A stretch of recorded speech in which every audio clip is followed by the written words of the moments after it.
மாண்புமிகு பேரவைத் தலைவர் அவர்களே, மாண்புமிகு முதலமைச்சர் அவர்களே, மாண்புமிகு அமைச்சர் பெருமக்களே, மாண்புமிகு எதிர்க்கட்சி தலைவர் அவர்களே, மாண்புமிகு சட்டமன்ற குழு தலைவர் அவர்களே, மாண்புமிகு சட்டமன்ற உறுப்பினர்களே, உங்கள் அனைவருக்கும் வணக்கம். தமிழ்நாடு சட்டப்பேரவையில் மேதகு ஆளுநர் அவர்கள் ஆற்றிய உரைக்கு நன்றி தெரிவிக்கும் தீர்மானத்தின் மீதான விவாதத்தில் பங்கேற்று பேச வாய்ப்பு அளித்தமைக்கு எனது நன்றியை தெரிவித்துக் கொள்கின்றேன். மாண்புமிகு முதலமைச்சர் அவர்களுக்கு மனமார்ந்த பிறந்த நாள் வாழ்த்துக்களை கூறி எல்லா வளமும் பெற்று பல்லாண்டு வாழ பாட்டாளி மக்கள் கட்சி சார்பில் வரவேற்று வாழ்த்துக்களை தெரிவித்து மகிழ்கின்றோம். என்னை இந்த சட்டமன்றத்தில் பேச வாய்ப்பளித்து என்னை இந்த நிலைக்கு உயர்த்திய பாட்டாளி மக்கள் கட்சியின் நிறுவனர் மருத்துவர் ஐயாவிற்கும், பாட்டாளி மக்கள் கட்சியின் தலைவர் மருத்துவர் அன்புமணி ராமதாஸ் அவர்களுக்கும் இந்த நேரத்தில் சிரம் தாழ்ந்த நன்றிகளை தெரிவித்துக் கொள்கின்றேன். என்றுமே அயராது பாடுபட்டு களப்பணி ஆற்றிக் கொண்டிருக்கும் பாட்டாளி மக்கள் கட்சியின் அடிப்படை தொண்டர்களுக்கும் அனைத்து நிலை நிர்வாகிகளுக்கும் என் நெஞ்சார்ந்த நன்றிகள். என்னுடைய தேர்தல் வெற்றிக்கு உறுதுணையாக நின்ற அனைத்து கூட்டணி கட்சி தலைவர்களுக்கும் எனது மனமார்ந்த நன்றிகளை இந்த நேரத்தில் உரித்தாக்குகிறேன். என்மேல் அன்பும் பாசமும் நம்பிக்கையும் வைத்து எனக்கு வாக்களித்த எனது தர்மபுரி சட்டமன்ற தொகுதி வாக்காளர் பெருமக்களுக்கும் அனைத்து சகோதர சகோதரிகளுக்கும் என் மனமார்ந்த நன்றிகள்.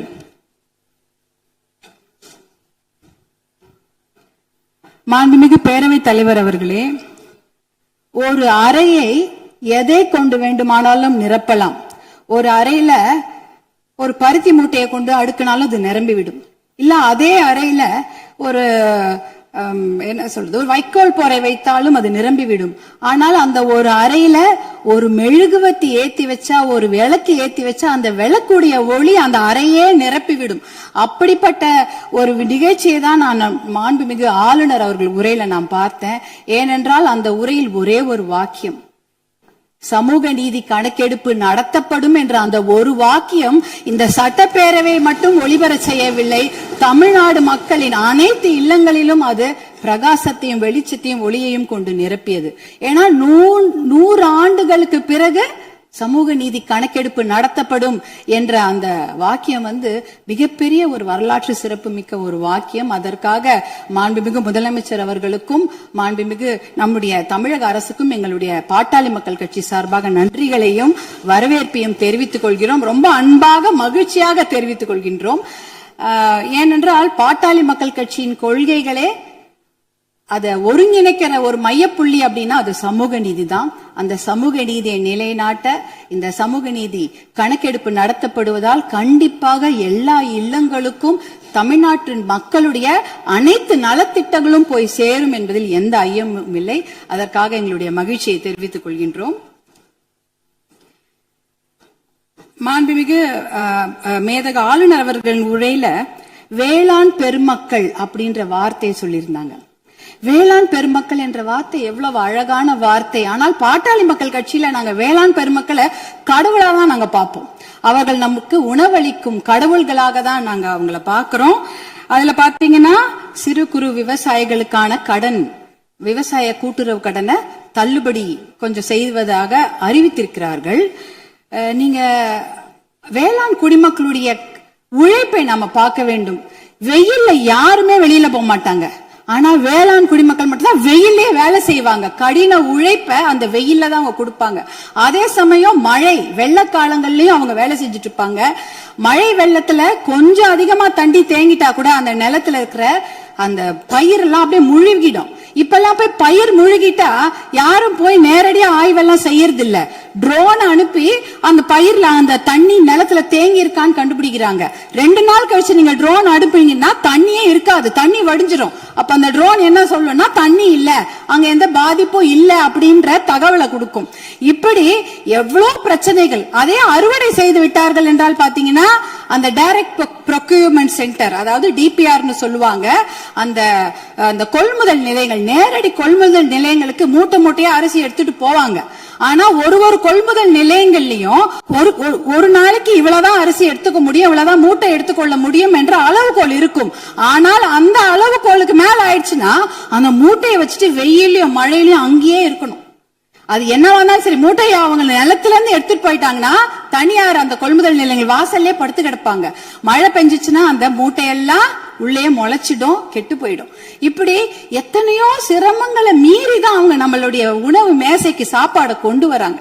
அதற்காக அவங்க வாங்குற கடன் பாத்தீங்கன்னா தனியார் வங்கிகள்ல வாங்குவாங்க, தேசிய வங்கிகளை வாங்குவாங்க, கூட்டுறவு கடன் வாங்குவாங்க, யாருக்கிட்ட வேணாலும் கடன் வாங்கி அந்த விவசாயத்தை செய்வாங்க. அப்படி இருக்கும்பொழுது அந்த வங்கி கடன்களை நாம தள்ளுபடி செய்ய வேண்டும். மகாராஷ்டிரால பாத்தீங்கன்னா எல்லா வங்கி கடன்களையும் தள்ளுபடி செய்திருக்கிறாங்க. நம்ம தமிழ்நாட்டுல நம்ம கூட்டுறவு கடன், அந்த கடன் வாங்கின கடனை முழுமையாக தள்ளுபடி செய்ய வேண்டும் என்பதுதான் எங்களுடைய வேண்டுகோள். அப்படி ஏன் தெரியுங்களா, தமிழ்நாட்டுடைய ஒரு 3 பேர்ல 2 பேர் விவசாயத்துக்கும் விவசாயத்தை சார்ந்த தொழில் செய்யறாங்க தமிழ்நாட்டுல. அப்படி இருக்கும்பொழுது வருஷத்துக்கு நீங்க 10,000 கோடி கடன் வாங்கினவங்க கூட சந்தோஷமா வெளிநாட்டுல வாழ்ந்துடுறாங்க கடனை கட்டாம.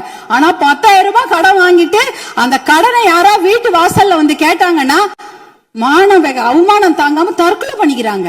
2021, 22, 23 கிட்டத்தட்ட 1968 விவசாயிகள் தமிழ்நாட்டுல தற்கொலை பண்ணியிருக்கிறாங்க. அப்படின்னா ஒரு நாளைக்கு 2 பேர், ஒரு நாளைக்கு 2 விவசாயிங்க தற்கொலை பண்ணிருக்கிறாங்கன்றத இந்த புள்ளி விவரம் சொல்லுது. அவங்களெல்லாம் நம்ம காப்பாத்தி ஆகணும். இப்ப சூப்பர் எல்னினோ வரப்போகுது. அந்த சூப்பர் எல்னினோனா கடுமையான வறட்சி, அதுக்கு நம்ம தயாரா இருக்கணும். இன்னும் எவ்வளவு கடன் வாங்குவாங்களோ அவங்க தெரியாது. நம்ம விவசாயிங்க எங்க இருக்காங்க தெரியுங்களா, 100 அடி ஆழத்தை பள்ளத்துல இருக்கிறாங்க. 100 அடி ஆழ பள்ளம் கடன் சுமையில. ஆனா நீங்க நம்மளுடைய தமிழக அரசாங்கம் இன்னைக்கு அவங்க 50 அடி ஆழ கயிறு தான் கொடுத்திருக்கீங்க. எப்படி வெளியில வருவாங்க? 50 அடி கயிறு அவன் 100 அடி ஆளும் பள்ளத்து இருக்கிறாங்க அந்த விவசாயிங்க, எப்படி வெளில வருவாங்க? முழுமையாக கடனை தள்ளுபடி செய்தாதானே அவங்க அந்த கடன் பிரச்சனை வெளியில வந்து அவங்க அடுத்த வேலையை பார்க்க முடியும். அதனால நீங்க உங்களுடைய அதிகாரிகள், மாண்புமிகு பேரவைத் தலைவர்கள், உங்கள் வாயிலாக முதலமைச்சரை நாங்க கேட்டுக்கொள்வதுதான், உங்களுடைய அதிகாரிகள் சொல்லுவாங்க, ஐயோ நிதி சுமை, கடன் சுமை, கூடுதல் செலவினம் அப்படிலாம் சொல்லுவாங்க. ஆனா அதையெல்லாம் ஒரு புறம் ஒதுக்கி வைத்து விட்டு அவர்களுக்கு முழு கடன் தள்ளுபடி செய்யணும். ஏற்கனவே 2000 கோடியா 6000 கோடியா உயர்த்திட்டீங்க. இன்னும் ஒரு 18,000 கோடியா அந்த கடன் தள்ளுபடி, கூட்டுறவு கடன்களை மட்டும் தள்ளுபடி செய்யுங்க. ஏன்னா ஏற்கனவே அவங்க 1 வருஷத்தை தான் தள்ளுபடி செய்திருக்கிறீங்க. அதற்கு முன்னால ஒரு 2 வருஷம் கடன் அவங்க வாங்கி வச்சிருக்கிறாங்க. அந்த கடனையும் முழுமையாக தள்ளுபடி செய்தீர்கள் என்றால் அவங்க கண்டிப்பாக எத்தனையோ கடுமையாக உழைக்க தயாராக இருக்கிறார்கள். அவங்களுக்கு அந்த ஒரு ரெஸ்பெக்டை நம்ம கொடுக்கணும், அவங்களுக்கு அந்த நிவாரணத்தை நாம் தர வேண்டும் என்று உங்களை எல்லாம் நாங்க அன்போடு கேட்டுக்கொள்கின்றேன். அடுத்ததாக பாத்தீங்கன்னா, தமிழ்நாட்டில் 2026ஆம் ஆண்டில் ஆட்சி மாற்றம் ஏற்படுவதற்கு காரணமாக இருந்தது பெண்கள் மற்றும் குழந்தைகளுக்கு எதிரான குற்றங்கள் கட்டுப்படுத்தப்படாமல் அதிகரித்ததுதான். ஆனால் ஆட்சி மாற்றம் ஏற்பட்ட பிறகும் அதே நிலை தொடர அனுமதிக்க கூடாது. பொறுத்தது போதும், நம்ம இனிமேல் பொங்கித்தான் எழ வேண்டும். ஏனென்றால் ஒரு பழமொழி சொல்வாங்க, அரசன் அன்று கொள்வான், தெய்வம் நின்று கொள்ளும் அப்படின்னு சொல்லுவாங்க. இன்னைக்கு நம்ம குழந்தைங்க மேல கைய வச்சவங்கள நம்ம சும்மா விடக்கூடாது. நம் பெண்கள் மேல் கை வைத்தவர்கள் சும்மா விடவே கூடாது. இதுக்கு மேல நம்ம பொறுமையா இருக்கிறதுல அர்த்தமே கிடையாது. துபாய், அரபு நாடுகள், இல்ல சிங்கப்பூர் போன்ற நாடுகள்லாம் இப்படிப்பட்ட கொடுமையான குற்றங்களை செய்தவர்களுக்கு உடனடியாக சட்டப்படி மரண தண்டனை கொடுக்கிறார்கள். அந்த மரண பயத்தையும் உயிர் பயத்தையும் தப்பு செய்தவங்களுக்கு நம்ம கொடுக்கணும். அப்படி இருந்தாதான் இந்த பெண்கள் குழந்தைகளை காப்பாற்ற முடியும். வேற வழியே கிடையாது. ஏன்னா அவங்க நினைச்சிட்டு இருக்கிறாங்க, இன்னும் ஒரு 5 வருஷம் பொறுமையா கேஸ் ஆடிக்கிட்டே போலாம், பொறுமையா வெளில வந்துடலாம், இந்த கோர்ட் இல்லைன்னா அந்த கோர்ட், அந்த கோர்ட் இல்லைன்னா அதுக்கு மேல கோர்ட்னு போய் அவர்கள் வெளியில வந்து விடுவார்கள் என்ற தைரியத்துலதான் இவ்வளவு பெரிய தவறுகளை செய்கிறார்கள். அவர்களுக்கு அந்த உயிர் பயத்தை, குழந்தைகள் மேல் கை வைத்தவர்களுக்கும் பெண்கள் மேல் கை வைத்தவர்களும் அந்த உயிர் பயத்தை கொடுத்தாதான் இனிமேல் அந்த தவறை செய்ய மாட்டாங்க. அதுக்காக இனிமேல் நாம பொறுத்தது போதும், பொங்கி எழ வேண்டும் என்று மறுபடியும் நான் உங்களை வேண்டி விரும்பி கேட்டுக்கொள்கின்றேன். அப்புறம் தர்மபுரி மாவட்டத்திற்கு ஒரு என்னுடைய கோரிக்கைகள், தர்மபுரி காவிரி உபரிநீர் திட்டத்தை உடனடியாக அறிவிக்க வேண்டும். தர்மபுரி மாவட்டம் மிகவும் பின்தங்கிய மாவட்டம், ரொம்ப வறட்சியான மாவட்டம். அங்க நாங்க நிலையங்களோ கட்டிடங்கள் எல்லாம் கேட்கல, குடிக்கிறதுக்கு தண்ணி கேட்கிறோம். ஒரு ஆளுக்கு ஒரு குடம் தண்ணி கூட கிடையாது, ஒரு ஆளுக்கு ஒரு குடம் தண்ணி கூட கிடையாது. தர்மபுரி மாவட்டத்தில் 2 பெரிய ஆறு ஓடுது, காவிரி ஆறு ஓடுகிறது, தென்பெண்ணை ஆறு ஓடுகிறது. ஆனா அதுல இருந்து தண்ணி அவங்களால குடிக்க முடியாது. ஏன்னா அந்த தண்ணி அவங்க வீட்டுக்கு வராது, பார்க்க தான் முடியும். நேரா பாப்பாங்க, ஆறு எதிர்க்க ஓடும், தண்ணி வீட்டுக்கு வராது. இப்படிதான் அதோட நிலைமை. அந்த தர்மபுரி காவிரி உபரிநீர் திட்டத்தை செயல்படுத்தினாங்கன்னா கண்டிப்பாக தண்ணி வந்து அவங்களோட ஏரி குளங்களில் நிரம்பிவிடும், எத்தனையோ குடும்பங்கள் பிழைத்து விடும். அது ஒரு அந்த திட்டத்துக்கு நீங்க புளோரோசிஸ் கூட, புளோரைடு கூட தர்மபுரி மாவட்டத்தில் இருக்கு. எல்லாருடைய பல்லும் கருப்பு கருப்பா இருக்கும், மஞ்சள் கலரா இருக்கும் தர்மபுரி மாவட்டத்தில் மக்கள். அது பாத்தீங்கன்னா அந்த புளோரோசிஸ் ஒரு தன்மை, அதெல்லாம் குறைக்கணும்னா நல்ல தண்ணியை கொடுங்க. தர்மபுரி காவிரி உபரிநீர் திட்டத்தை நீங்கள் செயல்படுத்துமாறு அன்போடு கேட்டுக்கொள்கின்றேன். அடுத்தது தர்மபுரியில சிப்காட் தொழிற்பேட்டை அனௌன்ஸ் பண்ணி 18 வருஷம் ஆச்சு. 2 முறை அதுக்கு திறப்பு விழா பண்ணியாச்சு. ஆனா கூடுதல் நிதி ஒதுக்கீடு செய்ய வேண்டும். அந்த இடத்துல 2 நிமிஷம் கூடுதல் நிதி ஒதுக்கீடு செய்து தர்மபுரி மாவட்டத்திற்கு வந்து அந்த சிப்காட்டை உயிர் கொடுக்கணும். ஏன்னா தர்மபுரி மாவட்டத்தில் 3 லட்சம் இளைஞர்கள், 3 லட்சம் குடும்ப தலைவர்கள் புலம்பெயர்ந்து மற்ற ஊருக்கு போய் பழிச்சிட்டு இருக்காங்க. அவங்க குடும்பத்தோட சேர்ந்து வாழறதுக்கு நீங்க வழிவகை செய்யணும். கூடுதல் நிதி ஒதுக்கீடு செய்து அந்த சிப்காட்டுக்கு உயிர் கொடுக்க வேண்டும் என்று கேட்டுக்கொள்கின்றேன். அடுத்தது பாத்தீங்கன்னா தர்மபுரி மொரப்பூர் ரயில்வே திட்டம். சென்னையில இருந்து எல்லாரும் அவங்க ஊர் தலைநகருக்கும் மாவட்ட தலைநகருக்கு ட்ரெயின்ல போலாம். ஆனா எங்க ஊருக்கு மட்டும் போகவே முடியாது ட்ரெயின்ல. தர்மபுரிக்கு சென்னைக்கும் ட்ரெயின் கனெக்ஷன் கிடையாது. அதுனா மொரப்பூர்ல ஒரு பெரிய பிட்டு வந்து உடைஞ்சு போயிருக்குது. அதுக்காக பாட்டாளி மக்கள் கட்சி நாடாளுமன்ற உறுப்பினர்கள் 2004 இருந்து போராட்டம் பண்ணி 2019 அந்த திட்டத்துக்கு அனுமதி வாங்கி ஃபண்டும் வாங்கி கொடுத்துட்டாங்க. ஆனா நிலத்தை வாங்கி கொடுப்பதில் கொஞ்சம் நிறைய சிக்கல்கள் இருக்கு. 50% நிலம் மட்டும்தான் அதுக்கு ஒதுக்கீடு செய்திருக்கிறாங்க. அந்த திட்டத்தை விரைவாக செயல்படுத்த வேண்டும். அதற்கு நீங்கள் சிறப்பு கவனம் தமிழக அரசாங்கம் செய்ய வேண்டும் என்று உங்களை அன்போடு கேட்டுக்கொள்கின்றேன். வருமானம் இல்ல நம்ம சொல்லிட்டு இருக்கிறோம். ஆனால் நிறைய நல்ல திட்டங்கள் இருக்கிறது. அதாவது பாலிசி டிசிஷன்ஸ் பண்ணாலே அந்த வருமானம் தேவை கிடையாது. இப்ப இளைஞர்களுக்கு வேலை வாய்ப்பு 75% நீங்கள் உறுதி செய்து விட்டீர்கள் தனியார் துறையில அப்படின்னு சொன்னீங்கன்னா, தனியார் துறையா அவங்களுக்கு வேலையை கொடுப்பாங்க. தமிழ்நாட்டு இளைஞர்களுக்கு வேலை கொடுக்கப்படும். இப்ப வேலையில்லா திண்டாட்டம் அதுவே குறைஞ்சிடும். அதே போல மாவட்டங்கள் அதிகமாக இருக்கிறது தமிழ்நாட்டில். அதாவது அதை வந்து நம்ம மாவட்டங்களை பிரித்தால் ஒரு கொஞ்சமாக நிதி சுமை தான். ஆனா மாவட்டம் மிகப்பெரிய வளர்ச்சியை பெற்றுவிடும். அதே போல பில்ஃபரேஜ குறைக்கிறோம்ட்டு கவர்னருடைய மேதக ஆளுநர் உரையில இருந்தது. கனிம வள கொள்ளை வந்து தடுத்துட்டா 1.5 லட்சம் கோடி 2 லட்சம் கோடி ரூபாய் நம்மால வருவாய் வந்து தமிழ்நாட்டுக்கு கிடைக்கும். அதே போல சேவை உரிமை பெறும் சட்டம் 21 மாநிலங்கள்ல இருக்கிறது. அது வந்து பொதுமக்களுடைய நலனுக்காக கொண்டு வரப்பட்டது.